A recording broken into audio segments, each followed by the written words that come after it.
again by Benning. Darnell Nurse left it in the corner, gets up center. Perry scores! Corey Perry! Lilia able to shake away from Solani. It's given away to Solani around in front. Score! Teemu Solani with the steal. Bring it, the fans want one. On the board! Paul Kariya!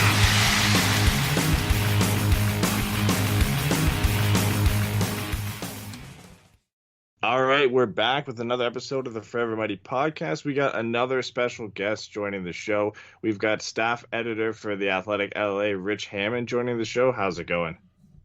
That's going good, guys. Thanks for having me.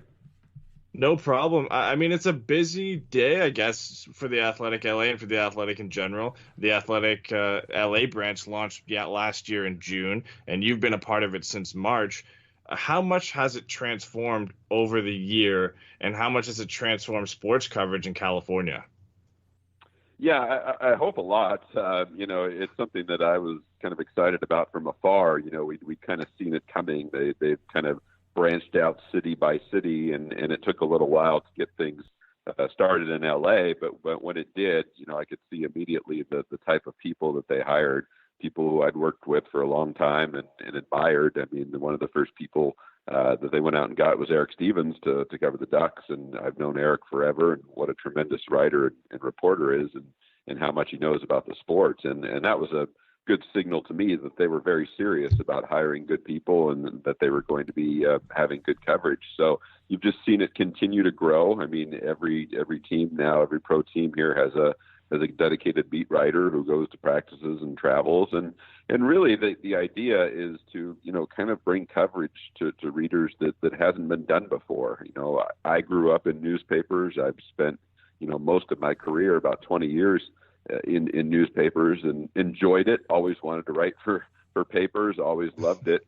But this is something a little bit different. It's not necessarily just kind of chasing the day-to-day stuff, the injuries, the transactions, who scored the goals, that sort of thing. What our people are kind of empowered to do is go a little bit deeper, take advantage of that access that you get, try to find stories that go a little beyond just what happens on the ice or what somebody says in the locker room. So there's challenges that go along with that, but you also get some really good stories and some rewarding stuff. So it's a lot of fun. I can tell you from our side of it, from the writer and editor side of it, it's a lot of fun to be able to work like that. It's very rewarding to write stories like that.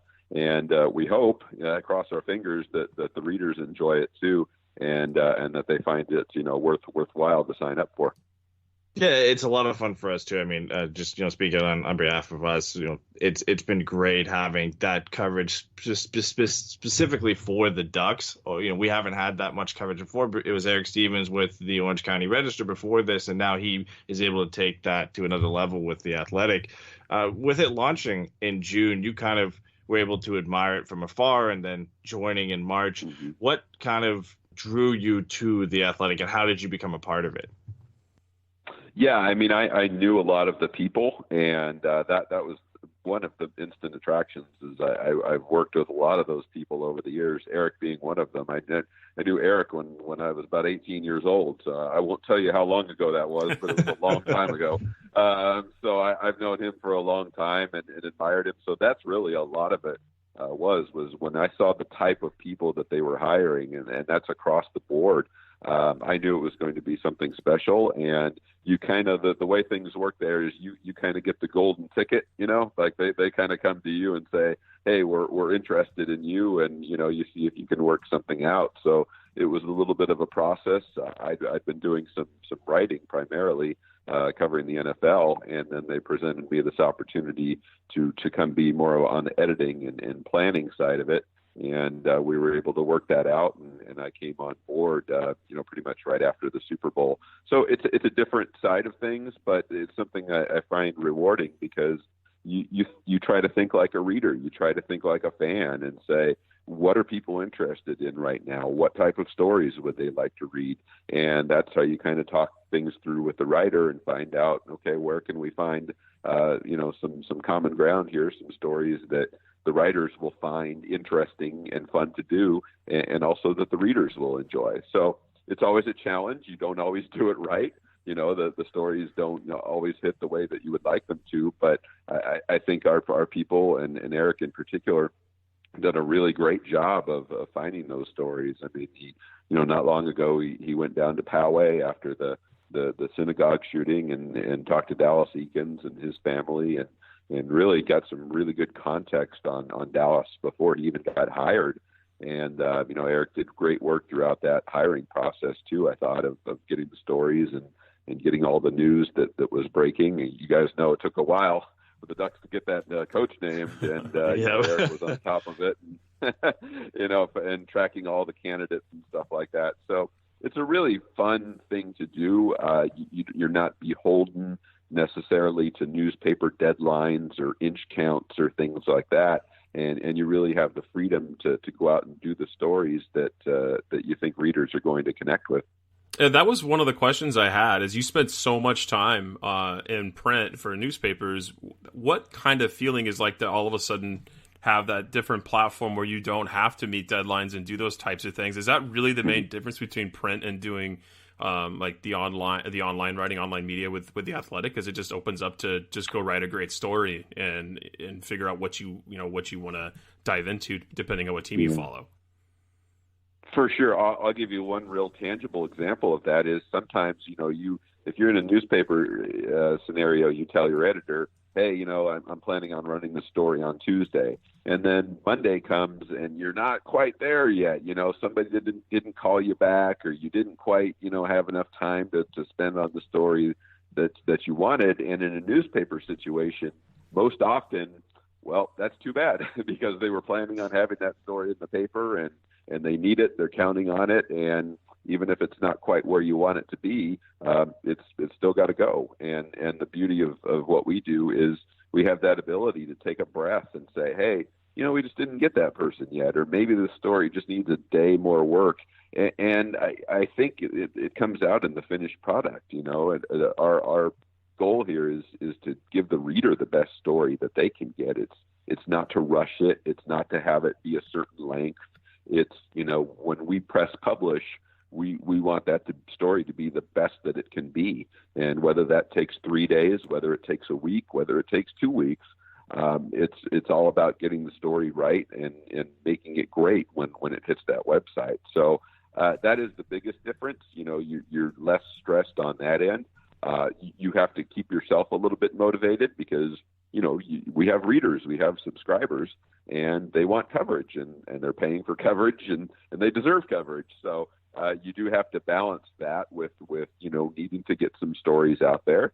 And so there is a little bit of a balance. You want to take your time, but you're also mindful that there's a lot of eager readers out there who want to know what's going on in free agency or what's going on heading into training camp. So you want to take your time, but you don't want to take too much time, I guess is the best way to put it. No, that's you said you've known Eric Stevens a long time, and us Ducks fans, we've been reading him forever too. So it was so disappointing at first when like every other team got a writer with the Athletic and we all had subscribed.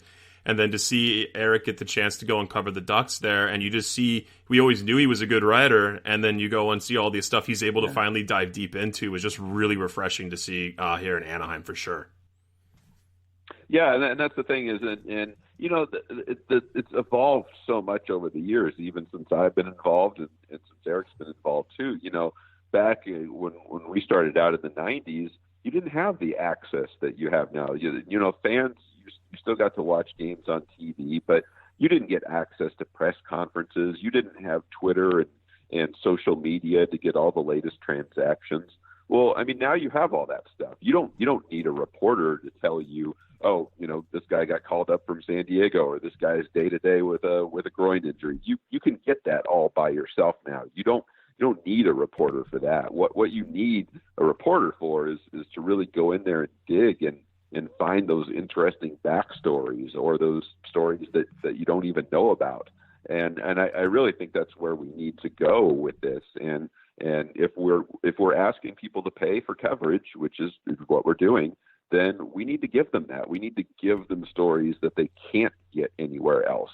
And that's a challenge because you only get so much access, and you don't always get everything that you need. But I think the people that we've hired have that kind of that nose for that, to go, okay, this is where I need to go with this story. This is the interesting angle, or this is the thing that my readers don't know about. And that's where we're always kind of pushing them to go, is to use that access that you have, to tell the stories that other people are not telling. So it's a challenge, but I think we do some quality work on that end.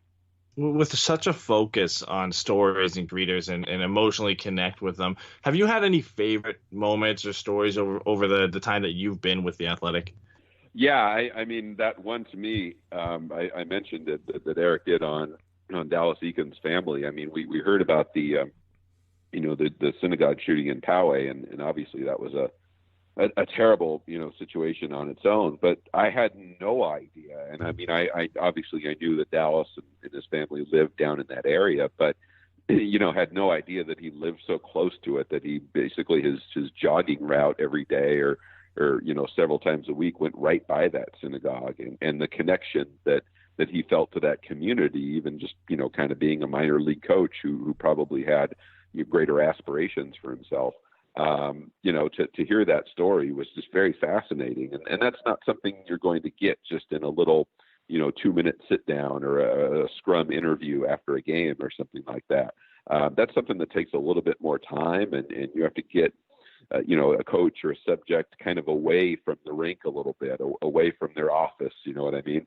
To kind of get that opened up a little bit, and talking to his wife and hearing how it impacted her and things like that. I mean, excuse me, obviously a super sad story, but to hear the human side, you know a lot about coaches, how they work and kind of what their tactics are and that sort of thing. But to have that guy humanized really was impactful to me. And then kind of to be able to revisit it after he got hired as the Ducks coach, that was one that really sat with me early on. And I thought Eric had a not very nice touch on a story that could have been very delicate to handle. Yeah, I think those are the type of stories too that attract a lot of the subscribers. And today, actually, the platform just hit 500,000 subscribers and is on track to hit 1 million by the end of the year. Can you believe how much it's grown since launching in 2016, and obviously since the LA branch coming in 2018? Yeah, it's amazing, and you never really know, and that's the thing. I know there's still some resistance to paying for content, but and I get that.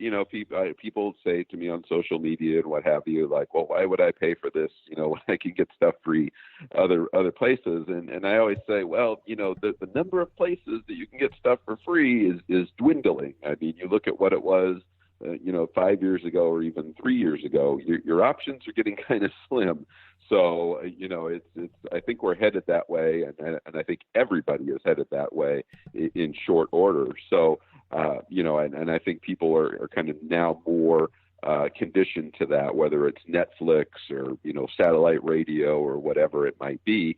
You have a budget for that sort of thing, and you pay for what you think you're going to use. So to see that many people sign up for it that early was, I mean, shocking to me in an awesome way to see that it happened so quickly.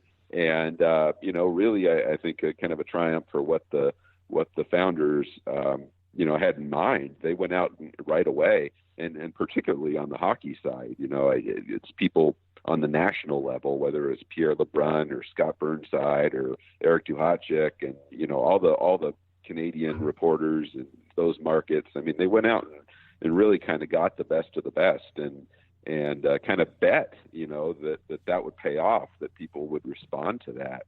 And to see how they've done it, 500,000 people in basically 3 years, that's great. Believe me, as somebody who works here and would like to see this, thrive for decades to come. I think it's great. And, the challenge is on us to keep those 500,000 and turn them into 1 million and then turn them into 2 million. So we'll keep working on that and hopefully succeed.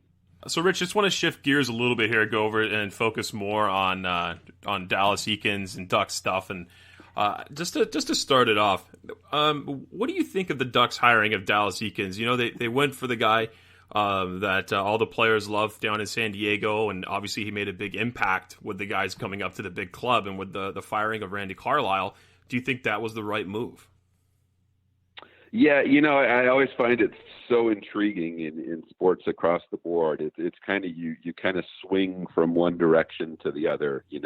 From Randy kind of being the old school kind of hard-nosed guy, and then you swing back to Dallas, who's obviously a little bit younger, and you might consider a little bit more of a communicator, maybe, I guess you could say, at least for the players side of things, where it's a little bit more of an open door policy. And I always think that those things are not coincidences, when you kind of, a coach has one style and players kind of burn out on that, and then you kind of swing back to the other style where it's okay, now you can let the players breathe a little bit, but you also don't want them to get too comfortable. So I thought it was a good hire. I thought it made sense, just in terms of the transition maybe that the Ducks are headed toward, and it might even be starting right now, but certainly over the next couple of years, where some of these prospects are going to start to step in and claim bigger roles on this team, and maybe crack the lineup and that sort of thing. And so to have somebody there who already has familiarity with them and has helped them develop and has been a winner, I think that's important, and that's a valuable thing. And the other thing I think is you see this time and again, a coach in his second time around is not the same.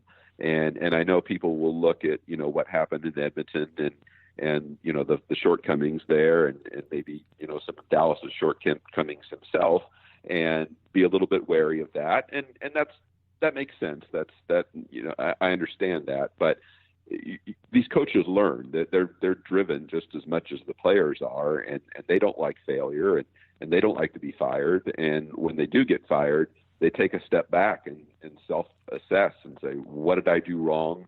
How could I have done this better? And if I do get another opportunity, how am I going to be better? And, Dallas has had that time now to take a step back, to take a breath. And I would expect him to be a better coach now. And, that's why you see, it's kind of a joke now. People say, oh, you're hiring a retread, you're hiring somebody who's already been around. Well, they're not always the same people. How many times have we seen a coach in his, Berube steps in, or Darryl Sutter a couple of years ago. I mean, they're not the same as they are in their previous job necessarily. So I thought it was the right move in a number of ways, and we'll see how it goes. But on paper, I think it kind of checks off all the boxes. Yeah, I laughed at the retread comments too. I'm like, it's not like they went and hired another old guy like Michel Therrien, and they brought in a young coach from the AHL who's really earned his keep and deserves a shot here with the big club for sure.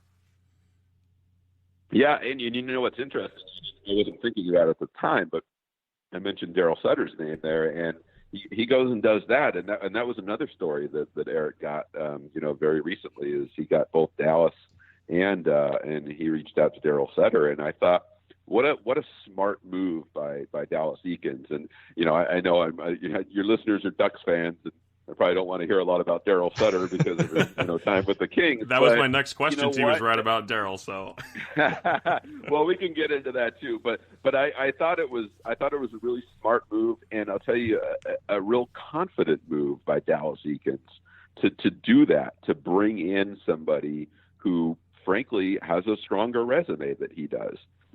Who's won 2 Stanley Cups, who's been a coach in the league for 20-some years. I mean, some coaches, I think, in that scenario would be a little reluctant to bring somebody in, and to have, somebody like that looking over their shoulder, or, looming in the background. But I thought that was a really smart move by Dallas to kind of say, hey, I don't have this all figured out. I'm not a genius. I don't have all the answers, and I'm not going to be afraid to turn to people who might be able to help me. So we'll see how that goes. We don't know a lot about, how that arrangement is going to go necessarily, but on the surface level, it struck me as a pretty wise move by Dallas. Yeah, and it was one of the several big stories here in Anaheim. It was kind of a shock to a lot of Ducks fans, but you've had a lot of experience covering Darryl Sutter in your time with the Kings, and he's now an advisor to the coaching staff with the Ducks, and obviously you like that as a hire, but Like, what does that bring the Ducks as an advisor, right? He's not a head coach, but he's just more of a guy in the ear of Dallas throughout the season, correct? Yeah, I think so. And I don't know a lot about their relationship personally, but, I have a feeling that it's, Darryl will be around a little bit. I've heard he'll be there in training camp, certainly, to just, I think probably to watch or observe more than anything. And then just kind of like, maybe give notes to Dallas. Hey, I saw this, or, this guy's doing that, or maybe you can develop this guy. And in that way, I don't see, Darryl getting on the ice with a whistle, kind of taking over practice. Although, given what I know about Darryl, I wouldn't totally rule that out. But I think it's going to be more like, hey, this is what I'm seeing. It's a different set of eyes. I think anybody in our job, whatever we do for a living, sometimes a different set of eyes on the same thing. You learn something different, or you see it in a way that you hadn't seen before. So that's kind of how I suspect it to be. I don't think you'll see, Darryl in the locker room a whole lot. I don't think you'll see him behind the bench or that sort of thing. But just kind of maybe a guy who parachutes in every so often and lays a veteran set of eyes on the team and maybe give some input to Dallas. So interesting move, and I'll be very curious to see, like I said, how it works in practice. Yeah, so I got to ask you about Darryl. And in my opinion, and our other co-host Jason, who's not on with us today, unfortunately, we always talk about Darryl and John Tortorella being like two of the best post-game interviews you could have in the NHL. Two of the best easily. What are some of your favorite Sutter moments while you were covering him with the Kings? Yeah. Oh my gosh. I've told people, like, it can be frustrating at times, but it's like, I've told people it's like fishing almost. Like you can sit there with your line in the water forever and not get anything, but then like the one that you land is just amazing. After practice one day, and all of these were just, you never knew they were coming to, like, you never knew what was going to happen. But after practice, he just launched into this whole set of scenarios about how guys who are called for penalties should have to sit on the other team's bench, and how something about referees should sing the national anthem. He had this whole list of like things that were wrong with the NHL and time that was wasted and everything else. And you're just sitting there going, where is this coming from? I don't even understand, what's going on in his mind. But yeah, he would just get at you sometimes. And he's one of those, classic kind of contrarians who, you talk to him after a win, and it's, you would think they lost 10-1 because he'll tell you all the bad things that happened in a game that they won 4-0. And then, as soon as you suggest that something might be wrong, if they lose a game, 6-2 and the goalie gets pulled and you ask a question about the goalie, he'll snap at you, like, oh, the goalie was fine. It wasn't the goalie was fine. And you're like, oh, okay. So, but I'll tell you my favorite quote of all time is they, soon after he took over and the Kings were on the island, in New York, and it was a pretty dreadful game, and I think it went to a shootout. I think it was maybe 2-1, and just not a great game to watch. And Darryl's famous quote was, "It was a hard-working point for our team, and nobody died." So how can you argue with that? I mean, that's factually accurate. It was a hard-working point, and nobody died. So that's the one I'll always remember about Darryl Sutter. The one that stands out to me. But you know what? Sorry to interrupt, but the other thing is just like but also a very warm person behind the scenes, and I think it's something that people really don't get to see on the surface, but. The players, even though he would ride them really hard and, kind of wear out his welcome at times, there was a lot of caring there. And, he's a guy who would, he meets you and, he asks how your family's doing and, how are you doing? And, I don't know if people know the story, but, his younger son, has Down syndrome and Darryl actually, that's why he left the Blackhawks. back in the early 90s, I guess it was to take care of his son. And, everywhere he's gone, he's made sure that Chris can kind of be comfortable and can kind of have the things that he needs. And, it's a big part of him. So you see the really gruff exterior and you think he's kind of a jerk, but, if you kind of take the time to get to know him, he's actually a pretty soft guy. So I hope that, Ducks fans see enough of him and hear enough of him to kind of be able to experience that too. Yeah, I know. I was just gonna say one of the things that stood out to me is I think it was during the 2014 playoffs when the Ducks and Kings were playing, and he made John Gibson had come in and won a game for Anaheim, and they asked him about that, and he's like, "Oh yeah, greatest goal he's ever played. Just the greatest goalie ever." It's like something along the lines like that, just to be cheeky, because it's like, well, yeah, yeah, I know. There were some good ones in there. It's like I think they played Vancouver in 2012, and he said something like, "Well, I'm just glad they were able to fit us into their schedule," or something like that. And I'm going, "Oh man, he really knew how to turn the needle sometimes." I'd ask him, they made the refs missed a call or something, and I'd ask him if he heard anything, and he'd say, "Nope, they don't come over here, and I can't text them or nothing." So he would just. You would have these liners that you really didn't have an answer for. So always, yeah, I'd encourage if any of your listeners want to get their introduction to Darryl, you can YouTube like Darryl Sutter quotes or something like that, and it's good for 15 minutes of entertainment. Yeah, there's definitely a bunch of them out there, but with Dallas Eakins and Darryl Sutter coming in, there was a lot going out for the Ducks too, and I think the big one was the Ducks buying out Corey Perry. And you had a discussion on the Athletic if buying out Corey Perry was the right thing for the Ducks to do. The readers and the fans seem to be pretty split on the decision, but I'm curious on what your opinion on the situation. Do you think it was the right move for the organization? He of all those scenarios that I've kind of been through or covered or what have you, I think that might be the toughest one because it's obvious to say this, but you look at it from two ways. You look at it from kind of the purely, economical standpoint of what is smart to do from a salary cap, decision.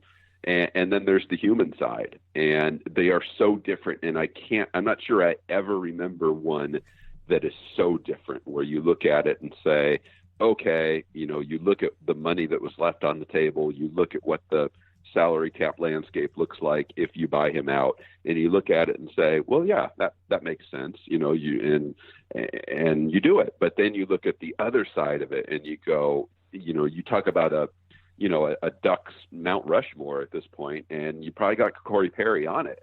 This is a guy who's meant so much to this organization, and what is the value in that? And what kind of message are you sending to the other players? What kind of message are you sending to your fans if you do that? And I can't imagine how difficult of a decision that was just because of that. It's easy to make decisions when you just see numbers on paper and you think about how much money you're going to save, versus the kind of production that you can get from Corey Perry. But there's something to that, when you're cutting loose a guy who's put all those years, heart and soul and Stanley Cup and Hart Trophy and just all the battles that guy went through for your organization, and to say, hey, we're making a decision based on money and we're going to let you walk away. That's tough. Ultimately, I think it's the right thing to do. Just because you can't make too many of those decisions. You can't let those kind of personal feelings or that sentimentality, influence too many of your decisions. If you start making too many decisions like that, that's how you end up with a roster that you just, you might like it personally, but you don't really want to see it on the ice. And so, I admire them for making the tough decision. And I think down the line, fans will probably appreciate it a little bit more when, some of these guys start to come up as restricted free agents or unrestricted free agents, and you're able to retain some of these younger guys or some of these current stars. That's when you see it. That's when you'll be able to look back and say, well, we were able to keep these guys because, got rid of Corey Perry in 2019. So tough decision. Again, one of the tougher ones that I can remember, covering in this area. But, ultimately, based on all the factors, I think it was probably the right thing to do. I think as much as it was a money move, there almost feels like there was a mutual want for this to happen between the team and the player. And I think, Corey Perry had to think, looking at the depth chart for the Ducks, that he might be falling behind Andre Cash or Jakob Silfverberg or Troy Terry this year. And now he goes to Dallas and has a chance to play top six. And, like you said, this is a guy who's a former Hart Trophy winner. He's a Stanley Cup champion, one of the best goal scorers of his era. He's up there in the top 5 when you look at the goal scorers over the last decade or so. This almost feels like maybe this is a move he also wanted to happen. I know it's a difficult ask for him to move on from the organization he's played his entire career with, but now he goes on to Dallas where he can prove that he can still be a top 6 contributor. Yeah, I think there's probably some element to that. And, he got to choose too. It wasn't a trade. So, he was able to kind of decide where he wanted to go and where the best fit for him was at that stage of his career. So I understand that, these guys get to the latter stages of their career and they only probably have one more choice like that. So he was able to make it. And it's interesting. I mean, one of the stories that Eric did, just this past week was, how might the Ducks roster look in 3 years? And, there was some of that stuff with Getzlaf too, where it's like, what is the decision going to be there? Is he going to be a guy who, is okay with falling back to the third line or even the fourth line or whatever it may be? Or is there going to be a point where another decision like that has to be made, whether it's him walking away or a trade or something like that? So it's difficult, when some of these guys get to that stage in their career where, they probably aren't going to produce like they did, but they also feel like they have something to give and maybe, their feelings don't necessarily mesh with the team's. So, it seems to me like the break was okay here. It doesn't seem like it's, irreparable to where, when Corey retires, I don't think there's going to be any animus or anything like that. I think that, he'll be able to resume that relationship with the Ducks and I'm sure get his number retired and come back for, different kind of ceremonies and celebrations and that sort of thing. So I think that, as far as those things go, I think it was pretty clean and pretty nice. Sometimes those things can get a little messy and acrimonious, but I think both sides handled it with a good level of professionalism. Yeah, I think Ducks fans were actually, majority of them were, a lot of them I talked to were pretty upset that Perry was leaving at this point just because of what he's meant to the franchise for so long. And you've already mentioned that you think he should be, in the Ducks Mount Rushmore, and when he's retired, get his jersey raised up there. I mean, just as obviously one of the Duck greats. But how do you feel about maybe him being in the conversation for a hall, or for the Hockey Hall? Is that too far of a stretch for Perry? Oh boy, yeah. I mean, you got to start to look at some of the contemporaries, but I mean, he's in the conversation. He's got to be in the conversation. I mean, just a great resume all around, and I mean, Hockey Hall of Fame. You're talking about international and what he did there too, and just one. To me, I always look at it as like what kind of players define the generation, and I think he is one of those players. When you look back at these last 10, 12 years, Corey Perry is going to be one of the names that comes up. And to me, that's always kind of the litmus test. If he's one of the first, 10 or so names that come out of your mouth when you talk about that era, then that guy should be in the Hall. I certainly hope that he's not diminished in any way by playing in Southern California. And that's 100% not a shot at the Ducks. I'm just talking about in terms of, just the market and not playing in Canada or in a big East Coast market. I hope that's not the case. And I would say the same thing about, anybody who played for the Kings or the Sharks or the Coyotes or anything like that. I hope there's no bias like that. And that he's kind of, measured on the merits, because when you look at the numbers that he put up and the success and the cup and the trophy and everything else, to me, I'd have to line him up against some of the contemporaries, but I certainly think he's in the conversation. And so with both teams in Southern California, basically, they don't like to say rebuild. They're going to say retool now in full swing. Who would you think is a bit closer to contending for a cup in the near future? Would you say it was LA or Anaheim? I think right now it's probably the Ducks. I think the Kings are, I think they've even been more resistant to the word rebuild. And I don't like that. I think, at some point you just have to lean into it. Every team basically has to go through it. Nobody lives forever. Even Chicago here recently has had to, retool a little bit, and, they look like they're doing okay now. But I don't like the fact that teams kind of try to hide that from their fans. And I don't know, maybe fans see this differently than I do. But I think it's okay to lean into that a little bit and say, hey, you know what? We're going through a little bit of a transition now. But, look at these young guys who are coming up. This is going to be your future in 2 or 3 years or whatever it may be. And I think teams get a little skittish about that sometimes and think, oh, gosh, if we send that message to our fans, then, we're kind of telling them to tune out for the next year or two. I don't think that's true. I think, fans who are really, truly fans and truly, hardcore followers of the team, they want to see how that development goes. And I saw that with the Kings, at the end of the last decade, where they were awful for 3, 4, almost 10 years, but it got to the point where that excitement started to build a little bit because you could see those young, talented guys come along.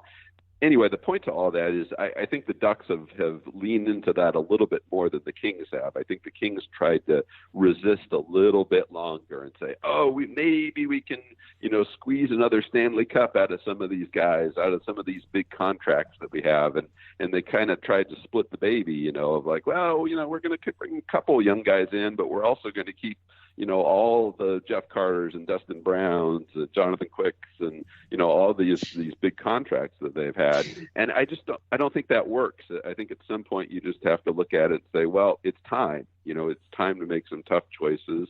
And, maybe it might hurt for a year or two, but eventually we're going to end up in a better place for it. So I think the Ducks have started that process a little bit earlier than the Kings have. And that's why I think ultimately, they'll probably get there a little sooner. Plus I like a lot of the guys who are going to come through the pipeline for the Ducks and maybe even start to this year. So I think you can see where the gaps are going to get filled in.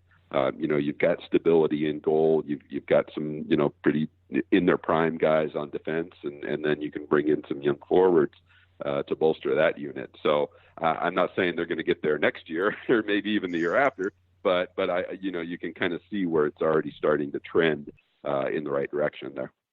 They really only seem to be the only two LA teams or Southern California teams that are going to be rebuilding. You look at what a lot of the teams in the other sports have done. You've got LeBron and AD with the Lakers. You've got the Clippers going out and getting Kawhi Leonard and Paul George. You've got Mike Trout, probably the best player in baseball with the Angels. You've got Cody Bellinger and the team that they've been able to build with the Dodgers. You've got even LAFC and LA Galaxy among two of the best teams in the MLS, and the Rams and the Chargers will likely be competitive this year. How is this shaping up for maybe a golden era, you want to call it, in LA sports? I know that's a reach when you look at how, the history of winning that teams in LA have had, but this is pretty good when you think of only maybe the two teams, the two hockey teams are the only ones that aren't going to be challenging for a title this year. Yeah, I can't. I've lived here my whole life. I grew up in LA in the 80s, and at the time, the Dodgers and Lakers were both, the Dodgers won the series in 81 and 88. The Lakers, were great throughout the 80s.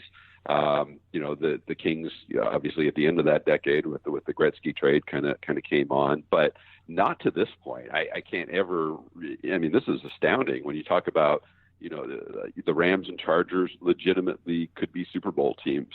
The Lakers and Clippers legitimately could be NBA championship teams. Dodgers could win the World Series. There's the potential for 5 teams to win championships right there. So across the board, I can't ever remember it being as strong as it is. And I think just to go back to our last question, I think maybe that's where a little bit of the the trepidation is with the hockey teams is, well, you don't want to get buried. You don't want to lose that attention. You don't want to fall so far behind those other teams. But I don't think you can think like that. I think you have to, kind of respect your fan base, and there's people out there who are going to stay with you, and they're going to be excited about the Ducks no matter what the Rams are doing or what the Dodgers are doing or the Angels or whoever it might be. So, my advice to them would be, don't worry so much about what's going around you. Just do what you can to build your own organization and to kind of, make those fans happy who have stuck with you through the thick and the thin, because it'll come back around. There'll be a time a few years from now when some of those other teams are down, that the NFL teams might not be as quite as strong, and maybe that'll be the time for the hockey teams to step up and be good. So I don't think they have to be kind of insecure about that. I think they just need to kind of keep working and try to build that thing back up. All biases aside, which LA team brings a championship to the city first? I'll give you the honest answer that first came to my mind, and I can't believe I'm saying this, but it could be the Clippers. And as somebody who grew up here, I used to go to games at the sports arena when there were 4,000 people there. But as hard as it is for me to believe that, I legitimately think they have a chance to win the NBA championship this year. So that it's going to be a remarkable thing to watch. I think. Again, I think both NFL teams clearly could get there. I wouldn't even be shocked if it was Rams versus Chargers in the Super Bowl, because I think there's the possibility of that. But it's just I'm going to be fascinated here to see what the Clippers do and kind of how LA and Southern California responds to them if they really do kind of take off and become a superpower in the NBA. So really fascinating time, but I can tell you I don't forget about the hockey fans either. So they'll always be in my heart too. Well, hey, Rich, thanks so much for coming on the show. All your stories and insight is greatly appreciated, especially in the off season, and I know you're busy covering other things too. So we can't thank you enough for the time here. Oh, it's great to be with you guys. Well, we'll hope to have you on soon, and we'll talk to you later. Okay, thanks, guys.